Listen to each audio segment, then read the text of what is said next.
സ്നേഹാമസാണ്. രാജാവ് വിദ്രോഹി എന്ന് പറയുന്ന പാഠത്തിൽ നിന്നും കഴിഞ്ഞ പ്രാവശ്യം നമ്മുടെ മോഡൽ ക്വസ്റ്റ്യൻ പേപ്പറിൽ വന്നിട്ടുള്ള ഒരു ക്വസ്റ്റ്യൻ ആണ് ഈ മുകളിൽ കാണുന്നത്. പോസ്റ്റർ തയ്യാറാക്കാൻ വേണ്ടിയിട്ടാണ്. അതായത് രാജാവ് വിദ്രോഹി എന്ന് പറയുന്ന നമ്മുടെ നാടകം ഉണ്ടല്ലോ, ആ നാടകം നമ്മുടെ സ്കൂളിൽ എന്ത് ചെയ്യാണ്, നമ്മൾ പ്രദർശിപ്പിക്കുകയെന്ന് വിചാരിക്കുക.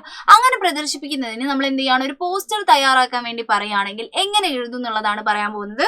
നോക്കിക്കുക, ആദ്യം ചെയ്യേണ്ട കാര്യം എന്താണ്, രാജാവ് വിദ്രോഹി എന്നുള്ള നാടകമല്ലേ, അപ്പൊ ആ സാധനം എന്ത് ചെയ്യുക, അതിന്റെ പേരെന്ത് ചെയ്യുക, നന്നായിട്ട് ചക്ക വലുപ്പത്തിൽ അങ്ങ് എഴുതി വെച്ചോളാം. അത് കഴിഞ്ഞിട്ട് ആ നാടകത്തിനെ കുറിച്ച് ഒരു 2 വാക്ക് നമ്മൾ പറയണം. നോക്കാം, ഏക്ക് ദിൽചസ്പ് മീൻസ് എന്താണ്, ഇൻട്രസ്റ്റിംഗ് ആയിട്ടുള്ള, സന്ദേശ് പൂർവക് അല്ലെ, ഒരു സന്ദേശം തരുന്ന ഒരു നാടകമാണ് എന്ന് പറഞ്ഞിട്ട് വേണമെങ്കിൽ ഒരു ബ്രാക്കറ്റ് ഒക്കെ ഇട്ട് വെക്കുക. ഇത് വേണമെങ്കിൽ കുറച്ച് ചെറുതാക്കിയിട്ട് എഴുതാം.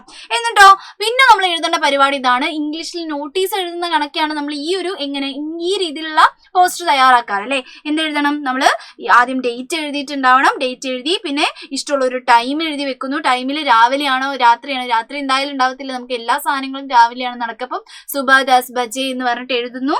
പിന്നെ ഏത് സ്ഥലത്ത് വെച്ചിട്ടാണ് നടക്കുന്നത്, GUP സ്കൂളിൽ വെച്ചിട്ട് ഏതെങ്കിലും ഒരു സ്കൂളിന്റെ പേര് എന്ത് ചെയ്യുക മക്കൾ എഴുതുക, ഏതെങ്കിലും ഒരു പ്ലേസിന്റെ പേര് അവിടെ എഴുതി വെക്കുക. എന്നിട്ട് ഏറ്റവും ഇമ്പോർട്ടന്റ് ആയിട്ടുള്ള ആളാരാണ്, സബ്കാ സ്വാഗത്, എല്ലാവരും ഒന്ന് സ്വാഗതം ചെയ്തിടുക. ഇത് എന്തായാലും എഴുതണം. കാരണം നാടകത്തിന് സ്വാഗതം ചെയ്തുകൊണ്ടുള്ള പോസ്റ്ററാണ് തയ്യാറാക്കാനുള്ളത്. അപ്പൊ അത് എഴുതണം അല്ലെ.